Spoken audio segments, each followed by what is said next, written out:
Hi guys, how are you?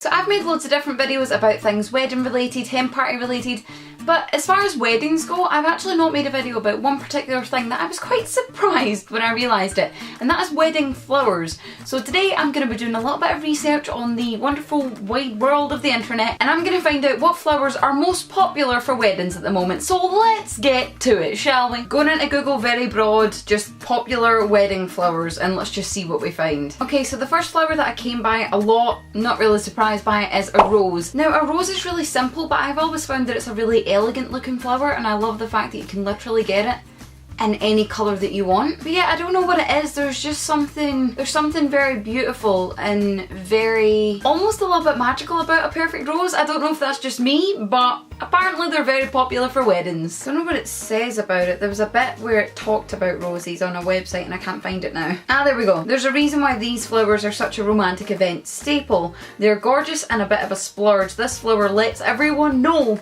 that something special is happening. I never thought about it that way. That makes sense. Wasn't surprised to find this next one is hydrangeas. I'm a big fan of hydrangeas. I think they look lovely. My experience of the flowers is that, well, with the florist that I typically use all the time for everything, she's amazing. My experience is that hydrangeas are used to bulk out arrangements, and they always just add a nice flare to them because they look quite clean. And that makes sense because it says not a tiny flower. A lot of people seem to think that hydrangeas are really, really small.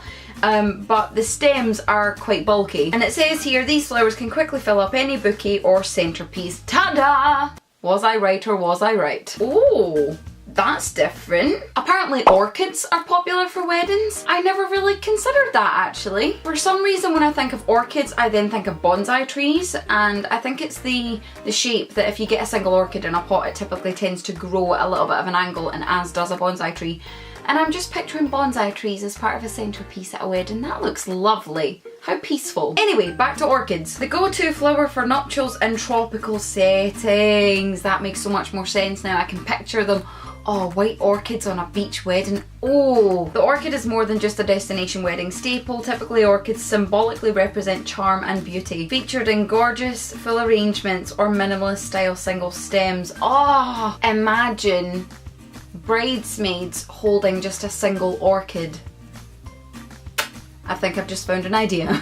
Another flower I'm not surprised by, and that is peonies. Typically I look at peonies as being a softer version of a rose, and that's not to say that I don't like roses or that I find roses very harsh. I just think roses are very structured looking, whereas peonies, because they don't have so many sharp lines in the petals, they look a little bit more soft. There's no other way that I can explain this. You know, you can get different hairstyles, like if you get your hair put up for a wedding, and you can get the ones that are very structured and they have like the raised bit of volume at the back and everything's curled in and it's pinned quite tightly. That looks like quite a structured hairdo. I tend to prefer, like, if I'm gonna have my, I'm gonna move my laptop for this. If I'm gonna have my hair pinned up, I would much prefer to have little bits dangling down, and I would much prefer to have something that looks quite loose and a little bit more effortless. And I actually quite like my hair pinned up with that little bit of curl. Oh damn! Can I just keep my hair like this? So if that makes sense, like translating it from the flowers, it's a lot more loose and natural looking flowers, more like effortless, whereas roses are the elegant, streamlined, classic. Not to say that peonies aren't elegant, I'm digging myself into a hole here. If you get the idea. I don't know how else I can explain it, I'm just gonna leave it there.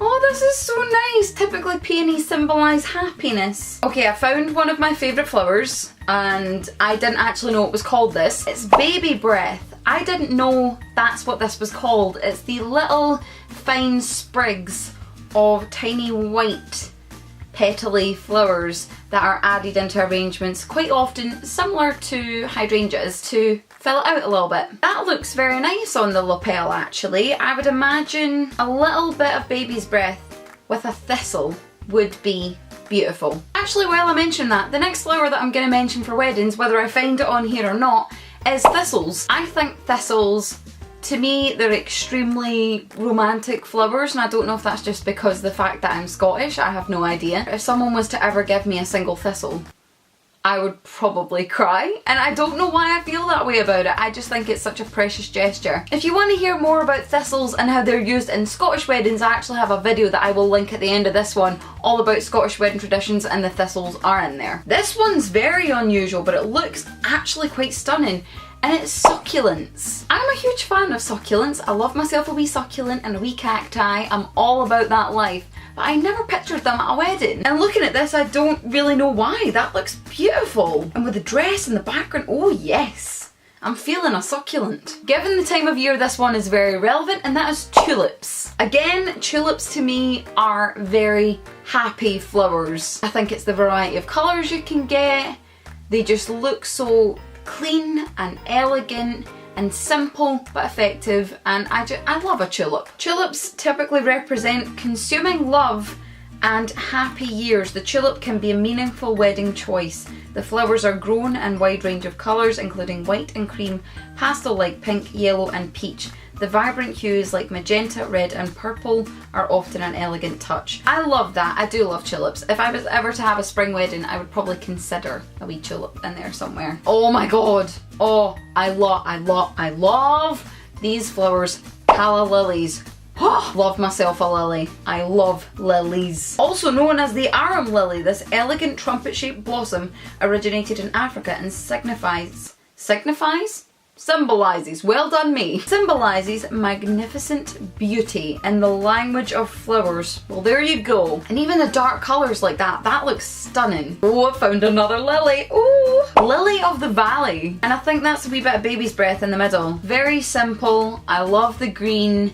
I reckon some lilies of the valley with some baby's breath and some peonies would be lovely. A nice little combination in there with the greens, and you could maybe get in a little bit of pastel. Oh, I love lilies. Can we tell now? I love lilies. I love lilies. Okay, this one isn't photographed when I found it in a bouquet of flowers. It's actually photographed being used in the bride's hair, or it could be a bridesmaid, I don't know, but that's a gardenia. Again, to me, gardenias are very shapely flowers. They're almost like the step between a rose and peonies. Like, they're not as fluffy and soft looking as peonies, but they're not as structured and lined as roses. They look light, they look refreshing, they look elegant, and I don't know, they just, I think for having in the hair, they're a very good flower because they're that nice in between. I can definitely see why they're chosen for weddings. I can definitely understand that. Oh my goodness, so many flowers. Like, all of the ones that I'm seeing here are ones that I've already seen. More peonies, more roses, more lilies, tulips again, roses. Oh my god. I have no idea how to pronounce this one, but it's Stephanotis? However you pronounce it. These are stunning. The Victorian meaning of this flower is marital happiness, making the dainty white Stephanotis an obvious choice for weddings. I'm like zooming in on this bouquet right now. That is gorgeous. Very simple flowers, and because of the size, I reckon most people would be tempted to have them added in like baby's breath or hydrangeas to bulk out an arrangement. But on their own, just in a large quantity, that is gorgeous. Looks very traditional, very well structured, but I reckon you could easily, you know, have them in with some lilies of the valley, a little bit of ivy. Oh my goodness. I'ma keep a note of those. Stephanotis, I'm probably butchering the name, but they look gorgeous. It seems like all the ones that I'm finding now, again, are just ones that I've seen before, so I think I'm gonna call this video right here. I don't know why I did this. Platypus. So there you go, those are the most popular wedding flowers at the moment according to the internet and polls and different research websites and florist websites and such. Some classics in there and a few different ones that I had never considered, but I've found them all absolutely beautiful. I think when you're putting flowers into an arrangement, they're always going to look nice regardless of which ones you pick or what combination you pick. I think it's just down to personal taste, colours, Shape, fragrance as well is a massive thing with flowers. There's no point in having flowers that look gorgeous but you can't stand the smell. But with all that considered, I hope this video gave you some inspiration and ideas. As always, I hope you enjoyed this video. If you did, give it a big thumbs up. Check out the links in the description. We've got links to our social medias, our website, check them all out. And of course, while you're down there, click that subscribe button and the notification bell so you get notifications whenever we do upload, which is 2 videos a week, and we don't want you to miss any. But other than that, I'll see you next time. Bye!